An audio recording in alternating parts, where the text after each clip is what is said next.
अस्सलामु अलैकुम वरहमतुल्लाहि वबरकातुहू। उम्मीद छम ज तुह सारी ऐसो बस ये सलामत। अल्लाह ताला थम तह पन्नस हिफ्ज़ अमानस मज। आज बनाओ बचन हज फरमाइश पे डिज़र्ट। अम बापत मे ब्रेड निम वन तुल बह ब्रेड पीस तो अमिक अंत कर कट तिज डिज़र्ट बनाने बापत मज़िम सॉफ्ट हिस्स इस्तेमाल कर ब्रेड हुंद। बचो दो किस्म कस्टर्ड पाउडर बाजार पे अनमज तो इस फरमाइश विप क्रीम वराई दियो डिज़र्ट बनत घर क्रीम सत। चलो तह सत करो शेयर तो वो आज घर क्रीम सत डिज़र्ट बनान। घर क्रीम यानी कि ददच मलाई तो मे वमेद डिज़र्ट बनावनस दिलचस्पी तम वुचन वीडियो आखरस तान तो तुलन यम वीडियो फ़ायदे। डिज़र्ट मुख्तलिफ किस्मिक बनाने तो मुख्तलिफ चीज़ों सत बनाने। वन गो डिज़र्ट आज बह तुह सत शेयर करान यह बिल्कुल सिंपल तो आसान। सारी ब्रेड पीस कर मे तैयार तो वन थोक ये बानस मज एडजस्ट कर यानी कि गोडनुक तथ थो बह अत मज लगत। डिज़र्ट बनाने बापत हेको गोल शेप हुंद चुकुजल शेप हुंद या ओवल शेप हुंद बान तो इस्तेमाल कर। अत थोड़ा मज बाग गैप रोजान अत गैप मज हेको लकट लकट ब्रेड पीस एडजस्ट कर अमी तरीक सेटिंग कर तह कर कंप्लीट तो अम पे मे नुन ब्या स्टेप। दोमिस स्टेपस मज मे कस्टर्ड कर तैयार। गैसस पे लाज मे ताये इन दनवनी मज मे 2 कप दुध लागन तो अकिस थो बह फिलहाल गैस बंद तो गोडनथ युस बह तैयार कर कस्टर्ड पाउडर तथ थो बह गैस जलित सह गना गरम। यपर किन न्यू मे 2 बावलन मज दुध तो इन मज त्रा बह 2 बावलन मज 2 किस्म कस्टर्ड पाउडर तो यह कर बह असल पे mix. Use pink colour custard powder यह स्ट्रॉबेरी कस्टर्ड पाउडर तो इन दोनों पाउडर थो बह असल पे इन बावलन मज मिक्स कर। यन कर बह तुह रिक्वेस्ट अगर तुह सन वीडियो टार खस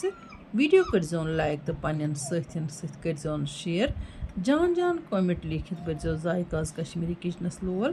ताकि हेको तुह सतन मुख्तलिफ किस्म जान जान रेसिपी शेयर कर तिज यीचा विवरन हज दिलचस्पी तीचा पे दिलचस्पी लगान जान खुद जान तो डिफरेंट रेसिपी करो तुह सतन शेयर। यपर किन दुध ग्रकान तो अत मज कर मे कस्टर्ड मिल्क ऐड वन गो यह मे हन हन कर तो यपर आरजू जान फिराकस लमान बह तुह क्या करान तो इसलिए सन मे अत अके साथ यह मज त्र तो वन दिम अत खलन खलन तो यह कर बह तैयार बिल्कुल असल पे यह गि हना मटन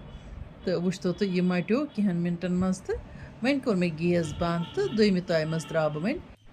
ददस खंड युस मे गोडनुक कस्टर्ड कोर इस्तेमाल तथ मज मे खंड तो तमे अलाव मे फ्लेवर बापत अत मज अर्क गुलाब ऐड कोर्मुत सह गोमुत रिकॉर्डिंग मज मिस तो यथ मज कोर मे खंड ऐड तो यथ मज कर बह लास्टस अर्क गुलाब तो ऐड तो फिलहाल कर बह हन हन यथ मज यह कस्टर्ड मिल्क ऐड तो अत दिम बह खलन खलन। कस्टर्ड मिल्क हन हन ऐड कर सह हना स्मूथ पहन बनान। बेहतर यह करो अत मज हन हन यह कस्टर्ड मिल्क ऐड अत खलन खलन जारी थवन यह गि चकिस त लारुन कह तो यीस कालस यह मट मे थोमुत यह मीडियम फ्लेम पे दोनवे कस्टर्ड कर मे मीडियम फ्लेम पे तैयार।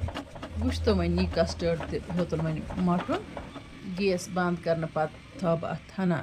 खलन खलन जारी यीस कालस यह थोड़ा ठंड हूँ यपर किन गोडनुक कस्टर्ड तो ठंड गोमुत वन कर बह ये बानस मज ट्रांसफर वो तो पूर अमिच तह एडजस्ट कर बानस मज तो यह बिल्कुल असल पे फैलावन यह तह कंप्लीट कर अत मज ब्या ब्रेड पीसन हुंद तह लगावन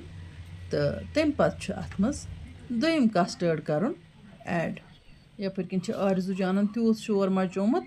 अमिस समझ आमुत आज डिज़र्ट बनावान तो अमिस डिज़र्ट सख्त पसंद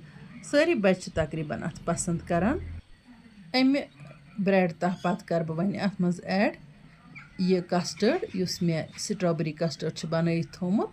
वो तो यह तह कोर मे कंप्लीट तो वन मे यपर मलाई निमस मे ओस अख प्याल मलाई थमस जमा करित तो यह त्रा बह यथ मिक्सी मज अथ मज करोन यह विस्क ताकि यह गछ हना स्मूथ तिकाज यह मे 2-3 दोहन थमस फ्रीजरस मज जमा करित तो ये मलाई थो जमा करित यह गछ फ्रीजरस मज थवन तिकाज फ्रीजरस मज अगर हफ्तस त रोज 10 दोहन त रोज तो अत मुश्क करान कि फ्रीजरस मज थवन सह बिल्कुल फ्रेश रोजान। अत क्रीम मज कोर मे खंड ऐड कह वन गो अगर वेो अत मज हेको थोड़ा सा खंडरस त ऐड करित या फ्लेवर मख अगर अत वेो कह त्राउन कि गुलाब या वेनिला सह हेको अत मज ऐड करित वन गो मे कोर अत मलाई मज कहीं त चीज ऐड तिकाज मलाई बजात खुद पन अलग टेस्ट दिवान वुचतो तुम मलाई क्या बने बिल्कुल थन हिश तो वन मे यपर किन ब्या तह ये मज सेट करुन अम पत करो अत मज वन मलाई त ऐड वुचतो माशाअल्लाह मलाई किस स्पेशल तो मलाई पन ज़बरदस्त लज़त आसान तो अम डिज़र्ट वारिया असल बनान। अमे मलाई हिज जाय अत मज विप क्रीम त इस्तेमाल करन वन गो अक्सर ये डिज़र्ट बनावान तो कुन कुन अत मज विप क्रीम त ऐड करान तो वन गो अक्सर गरच मलाई अत मज ऐड करान तो इत कन डिज़र्ट ज़बरदस्त मज़ेदार बनान। यमन त डिज़र्ट ट्राई करुन तिमन पज़ यह वीडियो बोजन त गौर सान तो वुचन त गौर सान तिकाज मे अकिस कस्टर्डस मज बनाने विज खंड तो बेये कि गुलाब त्रानुक शाट मिस गोमुत तो दोमिस मज खंडुक शाट आमुत तो वन गो कि गुलाबुक शाट ओस मिस गोमुत यम सात कस्टर्ड बनावान तो खंड त अत मज ज़रूरी आसान ऐड करुन तो अमे अलाव अत फ्लेवर मख चाहे गुलाब अर्क करो चाहे वनीला करो अत मज ऐड फ्लेवर मख तो सह ज़रूरी अत मज ऐड करुन। आखिरस करोस पन मन पसंद ड्राई फ्रूट त ऐड तो सही त्रे मे अत गुलाब वथर त डेकोरेशन मख वुचतो वन अजुक डिज़र्ट कोता खूबसूरत बनो हेको यह मेहमान ब्रोह कन त पेश कर वन मे फ्रिजस मज थवन युथ यह हना ठंड हूँ गछ फ्रिजस मज हेकोन 10-20 मिनटन या अड़िस घंटस थत वन गो दावतस गसन आई 1-1.5 घंटे तोरे गुजरित तो इसलिए रोद यह ज़्यादा टाइमस फ्रिजस मज तो यह हना ज़्यादा पहन सेट गोमुत तो वन गो वनकन ठंड ठंड बड़ मज़ेदार लगान यपर आरजू जान त बेताब गमज डिज़र्ट खेमो जल्दी जल्दी तो अमिस तो बड़ पसंद वन कर बह अत कटिंग बिस्मिल्लाह करित माशाअल्लाह वुचतो डिज़र्ट क्युथ ज़बरदस्त बनोमुत वुचन तले बासान अत कोता मज़ त माशाअल्लाह वन त्रो प्लेटन पे तो करो नोश ठंड ठंड डिज़र्ट अत क्युथ टेस्ट गोमुत बह कर तुम सतन ज़रूर शेयर यतन कर बह रिक्वेस्ट अगर तुम सन वीडियो टारि खसान तेल सन चैनल कर सब्सक्राइब तो यम फेसबुक पेजस पे वुचान तम करतन सोन फेसबुक पेज फॉलो ताकि इन वाजन वीडियो मन नोटिफिकेशन तम बर वक्त वातान माशाअल्लाह डिज़र्ट यम त तरीक बनाउन यह सठे मज़ेदार बनान तो यह डिज़र्टस त ज़बरदस्त लुत्फ गोमुत तो खास कर यह गरच मलाई त्रामज अत तो अम दित अत बिल्कुल डिफरेंट टेस्ट इंशाअल्लाह रहमान यमो नयस वीडियोस मज तुहद बाबत बे कह नव डल हेत तो तम तुह अल्लाह ताला हवाल।